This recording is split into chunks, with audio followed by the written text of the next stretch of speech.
Hi, my name's Julie, and this is my friend Shannon, and we are here to tell you about a need that is fresh on our hearts here at WorldServe.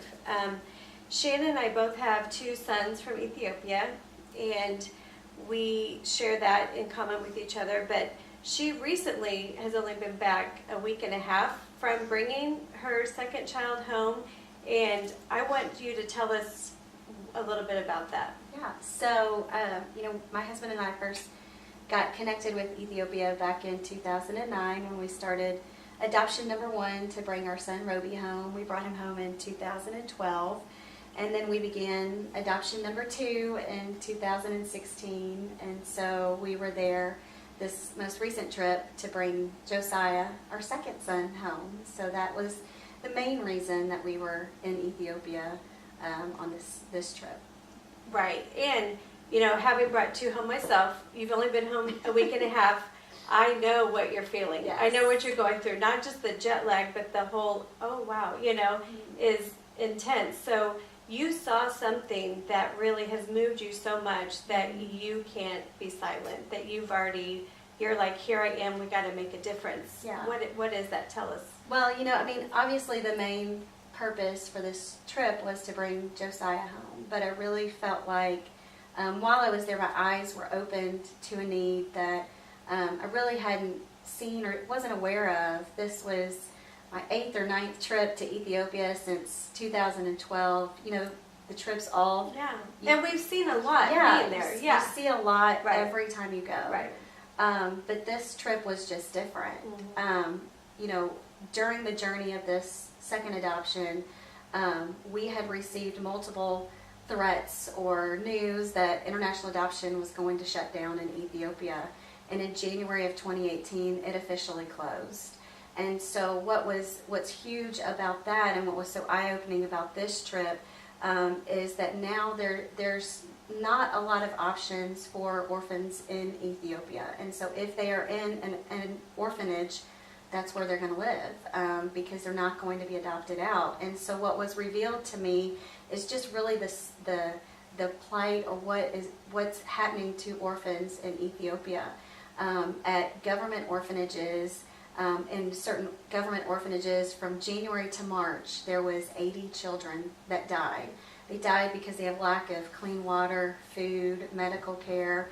Another government orphanage that we were able to visit, 150 boys live in that orphanage, and there's no running water. There hasn't been any running water for months.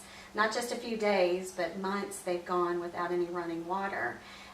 We were told right now, because international adoption is shut down, in Ethiopia every day there are 4 babies, on average, 4 babies that are abandoned. And you know what that means. That means they could be left on the street, left at a trash dump. And so the government has to take them in, and they're placed in these government orphanages.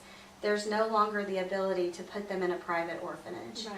And so we have overcrowding in these government orphanages. They have no clean water, no running water, medical care, food. Just the facilities are just unimaginable. And now the need is increasing because they have nowhere else to go.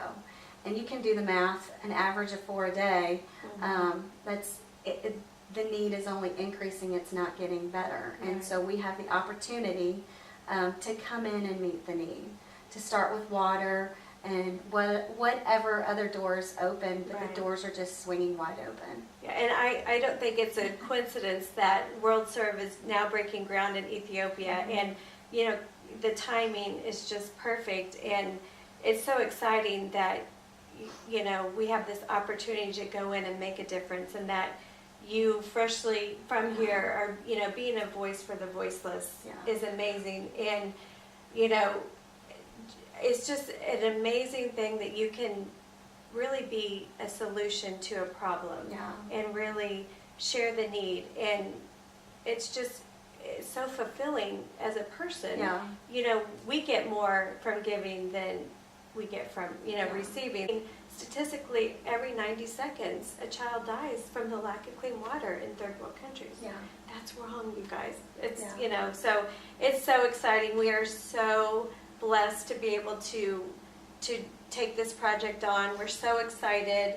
I'm in awe that you just jump in and get here and get it going. So thank you so much for doing that and for sharing the need and helping us share the need too, because it is a need, but getting the word out there is half of it. And I just want to encourage everyone to, do what you can to be a part of this and to help be the solution.